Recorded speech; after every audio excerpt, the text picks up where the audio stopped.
But if we just go back to outcomes, so I think outcomes is more on the kind of, there's obviously some uncertainties about it can represent a whole range of different things. An outcome could be anything, but it's still an outcome. So for me, that feels like an absolute, in the sense that, you know, I'm a company, I'm paying a supplier to deliver X, a thing, something, a piece of work.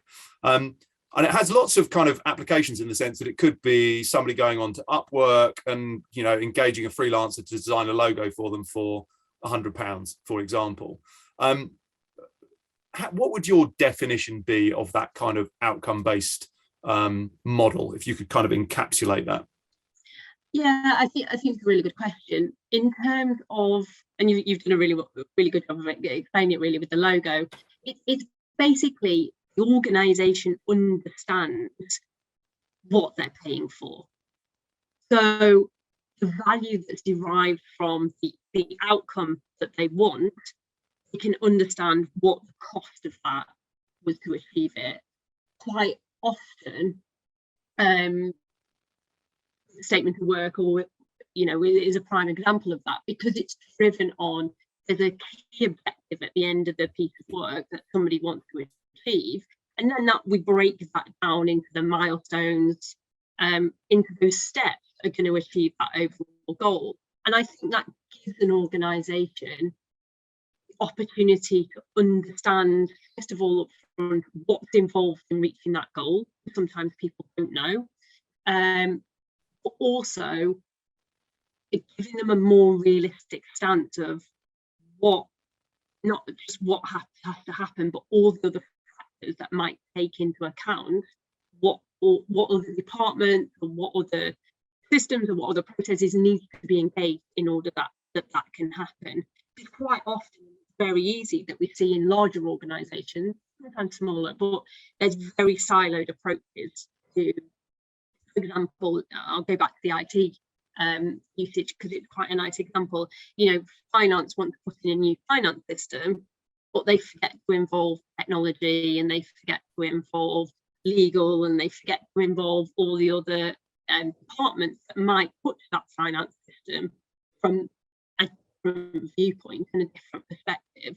And having an organisation that could come in and bring some of that internal understanding together in a central kind of way or remit can be really helpful for an organisation.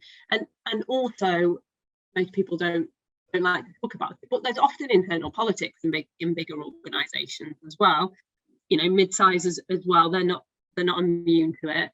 But it's really about, how do we support what the overall objective and the business driver is of the organisation, but how do we get everybody else on board to understand the roadmap of where this department wants to go, even though it's not their department, but they have an influence or an impact on the delivery of that programme of work. Yeah, definitely. I mean, I think the nice thing about outcomes, and as you say, typically in a statement of work type example, there's a fundamental structure to it. You know, we've agreed that you are going to do X and we're going to pay you Y. So when you've done it, we'll agree that you've done it and then we'll pay you. But I think, so it's fundamentally structured, but it's also able to operate in a fluid manner when it's done properly, in the sense that you can have an iterative process where you might have changes along the way. IT projects are a great example, where you might have, you know, sprints, for example. But at every step of the way, if the information is captured correctly and the process is followed correctly, then everyone knows where they are, even if things are moving. And there's this kind of collaborative, iterative process that supports it.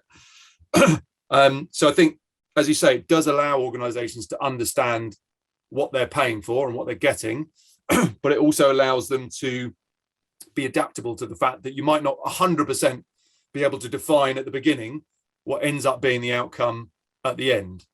Yeah, absolutely. And I think it's important that you also mentioned kind of like the change control process, and IT, you know, systems are a classic example. Other projects, you know, work with HR projects and they're the same. You know, you might be waiting on a piece of information from a third-party supplier or from another internal team, and there might be a delay in that, which means that actually something pops up where you need to change that.